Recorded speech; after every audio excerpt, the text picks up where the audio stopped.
Thanks for quitting. Olivia sneered and looked at me. I just silently stared back at her. It's about cutting labor costs. We don't need someone who exploits overtime pay at our company. Jerry seemed pleased too. A week later, I kept getting calls from the company. Hello, I answered. The president spoke. Who exactly are you? I laughed mockingly at his words. I am Nicole Wallace. I'm 57 years old. I've been working at this company for 35 years since graduating from college. Our company is staffed with administrative scriveners, social insurance labor consultants, and tax accountants handling clerical work for our clients. This is especially popular with company presidents who run their businesses alone. These presidents are busy with sales and lack the time for clerical work, so our company takes care of it for them. I belong to the tax department. I got my bookkeeping and tax accountant qualifications during my school days, and that's why I joined this company. Now I'm managing 41 clients, which keeps me quite busy. Even though a part-timer handles the accounting entries, it's still overwhelming. But I can't show any weakness. Our clients are all long-term relationships, and many of them have had their fair share of hardships. Seeing them face adversity, I feel I can't lose either. So here I am in front of my computer again today. Lately, I've been troubled. Jerry and Olivia have been harassing me. Jerry, 6 years younger than me, is the head of the tax department. He used to be just a regular colleague, but his attitude changed drastically 5 months ago when he got promoted. He used to speak politely, but suddenly he started talking down to me. Nicole, what are you doing? You've got some nerve slacking off during work hours. He's always either sarcastic or complaining. I'm looking at documents for tax-saving strategies for our clients. When I talked back, Jerry stayed calm. Just check the manual for that. Don't do anything unnecessary, and if you end up working overtime, don't expect to get paid for it, he said, glaring at me. Unable to respond, I heard Olivia, Jerry's assistant, say, Nicole, you should work more efficiently. At this rate, you'll never finish. That's why you're still a regular employee. Olivia laughed mockingly. I was the first to be offered the promotion to department head, but I declined. Becoming the head meant more time for management and less for client interaction. It was an internal offer, so Jerry and Olivia didn't know about it. I'll make sure to complete my regular duties as well, I managed to say. Still, Jerry and Olivia's harassment continued. You're increasing overtime again. What a waste of overtime, Jerry's angry voice echoed today. Nicole, cut it out. Your constant overtime is dragging down the whole tax department's performance, Olivia sighed. The reason for yesterday's overtime was simple. Jerry had accumulated a month's worth of declaration forms to be filed by the end of the month. After work yesterday, Jerry suddenly said, "Take care of these," and left several client files on my desk. I turned pale when I saw the files. Wait, these all have deadlines this month, right?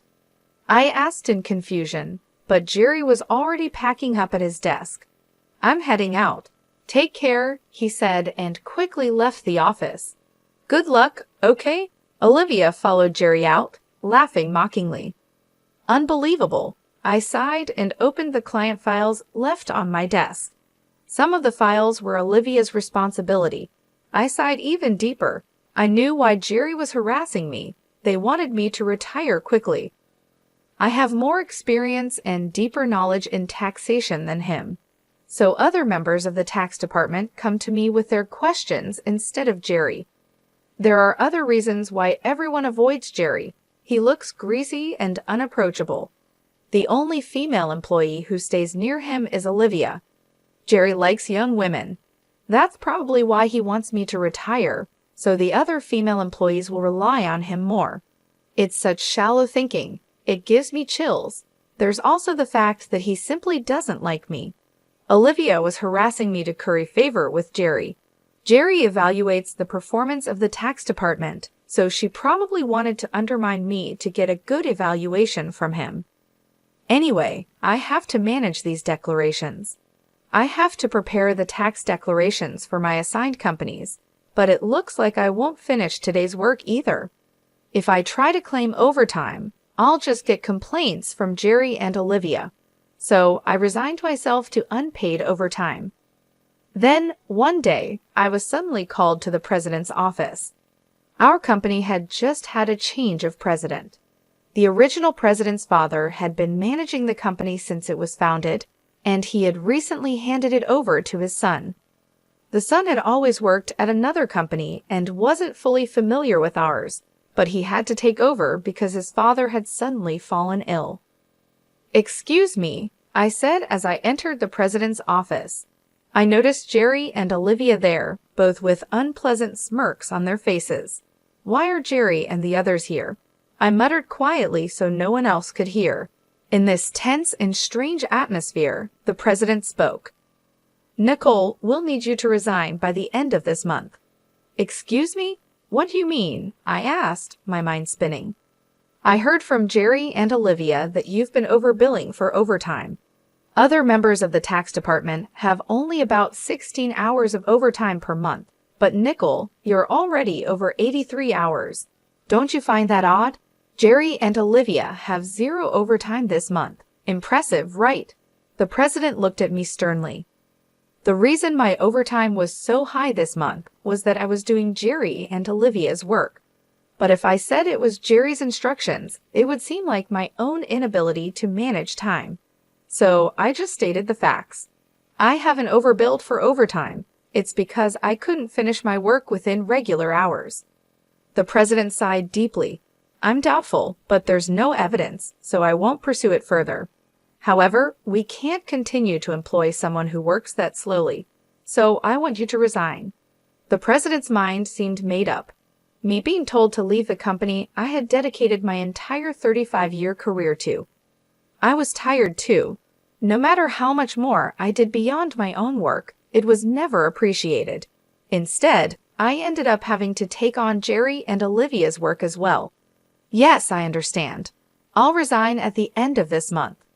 I realized I had already said that to the president. I glanced at Jerry and Olivia.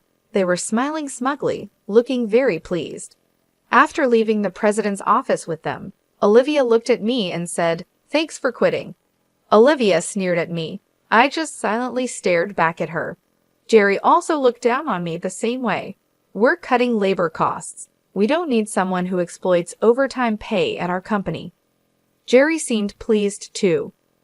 While watching the two of them talk so cheerily, I thought about the handover process and started creating the handover documents for all my clients. Of course, I didn't miss saying goodbye to the people I was handing over to. I tried to get an appointment with the president to say goodbye in person. For the presidents I couldn't meet, I sent letters and informed them of my successor. A week after I resigned, I was relaxing at home. I had been busy with the handover until my resignation and had been extremely busy even before that. A little relaxation shouldn't be a problem. As I was thinking this, my mobile phone rang. When I checked the call, it was from the company. What could they want now? I made sure to take care of the social insurance procedures. I didn't answer the phone, but then the company called several more times. In fact, I had also received several calls from Jerry and Olivia's personal mobile phones. Maybe they thought I'd answer if it was from the company. Reluctantly, I decided to answer. "Hello? Nicole, it's a mess right now," the president said as soon as I answered. "Who exactly are you?" I laughed mockingly at his words. "Who am I? Just an unemployed lady. I've resigned from the company and I'm nothing else, right?"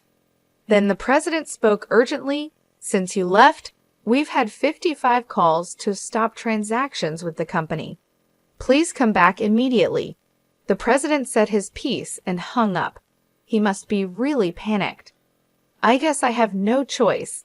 I got up reluctantly and headed to the company. As soon as I arrived, Jerry and Olivia were waiting. Both of their faces were pale, and they had dark circles under their eyes.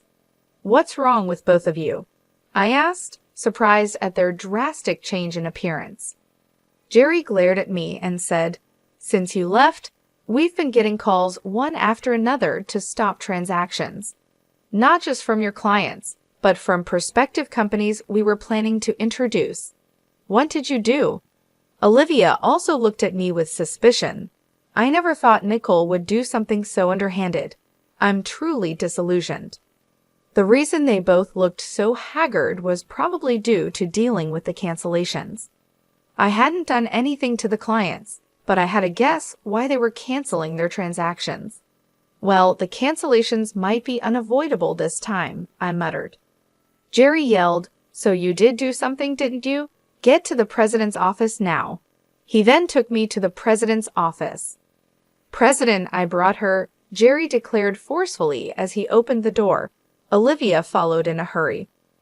"Oh, I've been waiting," the president said, looking me in the eyes. Jerry accused me like I was the culprit. "It appears that Nicole was involved in the cessation of transactions with our clients. We should not only make her resign, but also sue her for damages," Olivia argued vehemently, though her language was careful in front of the president. The president ignored them and asked, "Why did so many companies stop transactions after you left?" I took a deep breath and answered clearly, "Don't you understand? Our clients don't need us to manage their taxes. There are tax accountant firms that do it cheaper. Yet they continued with us because I was here." Jerry snapped at me. "What's with that attitude towards the president? And you think you're worth that much?" Olivia taunted, "There's no way it has to be Nicole." The president looked serious. "Jerry and Olivia work based on the manual, optimizing operations, but I do more than that. I offer tax-saving strategies tailored to our clients' situations. Uniform responses don't always serve the client's best interests. Many clients preferred my approach and stayed because of it." Jerry got angry. "How can we afford to give such detailed attention to each case? It takes too much time." "That's right. It's inefficient," Olivia strongly agreed. The president sighed deeply and said, "Actually, I just got a call from Dad, the former president.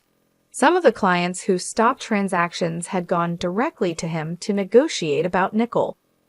I was surprised to hear this. I hadn't expected the clients to go that far for me. Dad said that the tax department was viable because of Nicole. She not only managed her clients, but also supported her colleagues' clients, and she has knowledge that Jerry can't match. Dad also said that if Nicole hadn't declined, she would have been in a higher position than a department head by now. The president spoke with a pained expression. "No way." Olivia looked shocked. She probably couldn't believe I might have been her boss. The president continued, "I'm really sorry for making you resign, but can we cancel your resignation, Nicole? You're needed at our company. My father also strongly said so." I was honestly happy about the president's changed opinion, but I couldn't accept it. Then Jerry interrupted, "President, what do you mean she's better than me? I can't accept this." Jerry was visibly upset. Olivia also protested. "Jerry is a wonderful boss who cares for his subordinates, and yet you choose Nicole over him. That's unacceptable." The president looked sternly at them. "Actually, since Nicole resigned, we've been receiving numerous complaints from the tax department. You two seem to have been pushing your work onto others, haven't you?" "What? Why would you say that?" Jerry's face turned pale. The president started speaking with a look of disgust. "I've heard from the employees. Jerry, you've been pushing the preparation of your clients' declaration forms onto your subordinates, haven't you? Including Olivia's work for many clients." Next to Jerry, who was getting paler, Olivia trembled when her name was mentioned. "There was a leak saying you've been pushing your work onto Nicole until she resigned. Jerry, you were calling her a salary thief. It seems the roles are reversed, aren't they?" The president spoke with a sigh. "No, that's not true." Jerry was visibly flustered, unable to come up with an excuse. Observing Jerry and Olivia turning pale together, the president continued, "Also, there was a leak that you two are in a relationship. You were often seen leaving work together, but Jerry, you're married, aren't you?" The president glared at Jerry and Olivia. I was just mentoring Olivia as her superior. Nothing inappropriate. Jerry struggled to find the words when the president produced several receipts. These are receipts queried by the accounting department. These dining expenses filed by Jerry. Who were they with? Certainly not with clients, right? Jerry was sweating profusely, unable to speak. Olivia's face turned ghostly pale. Jerry and Olivia, you've neglected your duty and inflated expense claims. Plus, you're having an affair in the office despite being married. According to company policy, I'm terminating your employment as of today, the president told them calmly and straightforwardly. Jerry and Olivia tried to resist. Please wait. I'll retract the receipt claims. Just don't fire me. I have a family. Jerry desperately tried to reverse his firing. Olivia did the same. Please, I don't want to be fired. I'll apologize to Nicole and the others for dumping work on them. Olivia was on the verge of tears, realizing the severity of being fired for neglecting work and having an affair with a supervisor. She must have been worried about her reputation. I advised Jerry and Olivia, why don't you just stop resisting? It's undignified. Jerry glared at me. Shut up. What would a single person like you understand? I sighed and said, Jerry, you were the one who got me fired. It's just karma. What goes around comes around. Why don't you take some responsibility and reflect a bit? Damn it, Jerry looked frustrated. Olivia bit her lip. I haven't reported this yet, but there's more to Jerry and Olivia's misconduct. Should I share more details? I asked the president with a smile. Jerry and Olivia's behavior was well known in the tax department. Their stories had reached me whether I liked it or not. No, please don't, Nicole. Stop. Both were frantically trying to stop me. I gave them an ultimatum. Wrongdoings eventually come to light. It would be better for you to face reality before it gets worse. At my words, both of them collapsed to their knees. Ultimately, Jerry and Olivia were fired on the spot. I revealed their misdeeds afterward. These included Jerry faking business trips to go out with Olivia for days and harassing employees they disliked into quitting. They repeatedly reprimanded and pressured employees out of my sight and suddenly assigned work with tight deadlines. The employees who resigned asked me to keep quiet, but now they are happily working at other companies, so I decided it was okay to speak up. The president was furious at my revelation. He expressed his anger about cutting their final salary and also planned to thoroughly investigate past inflated expense claims. Jerry was begging the president, tears in his eyes, please don't cut my salary. What will I tell my family if they find out?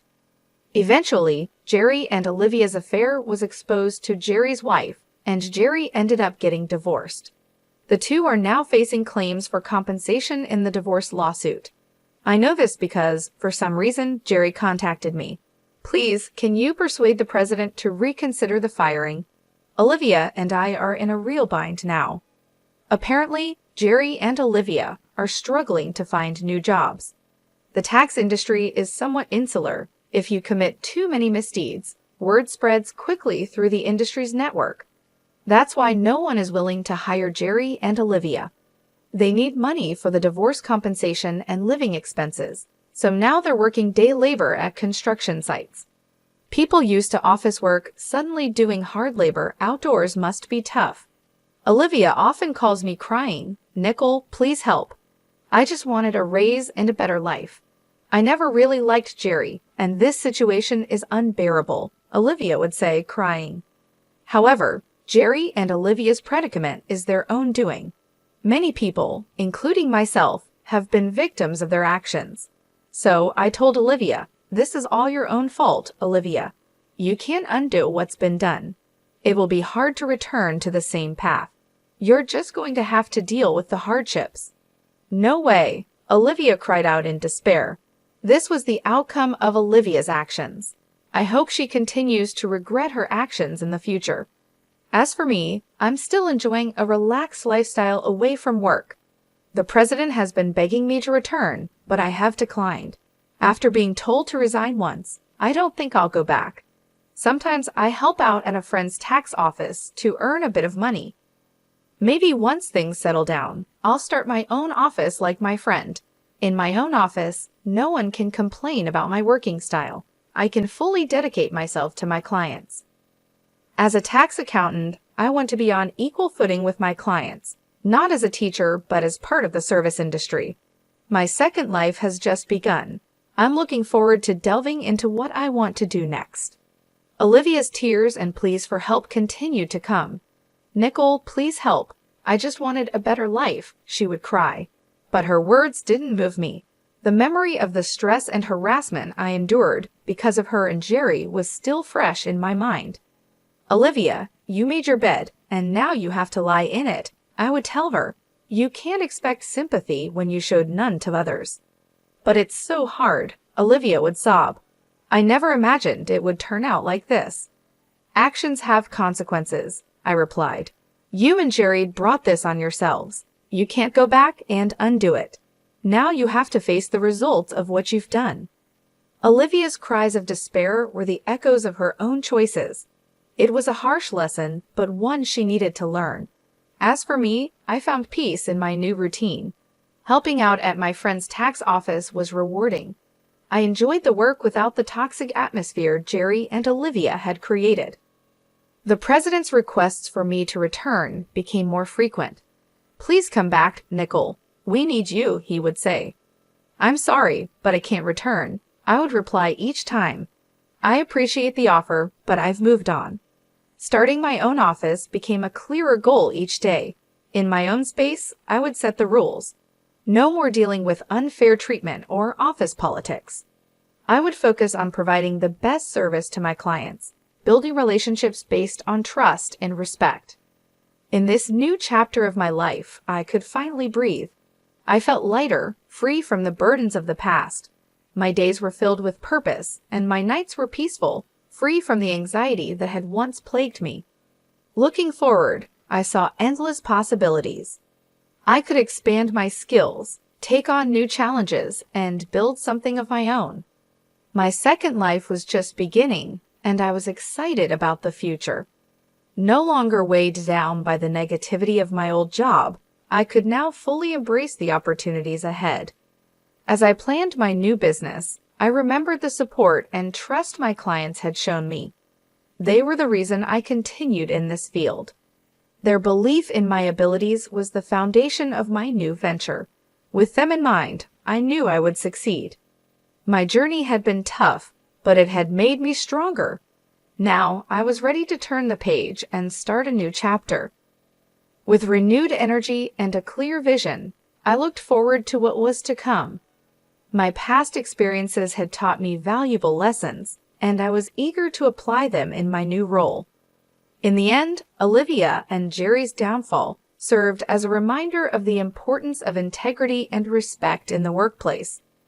Their story was a cautionary tale, one that reinforced my commitment to building a positive and supportive environment in my own office. As I moved forward, I carried with me the knowledge that I could overcome any obstacle. My resilience and determination had brought me this far, and they would continue to guide me in the future. My second life was not just a continuation of the old, but a new beginning, full of promise and potential.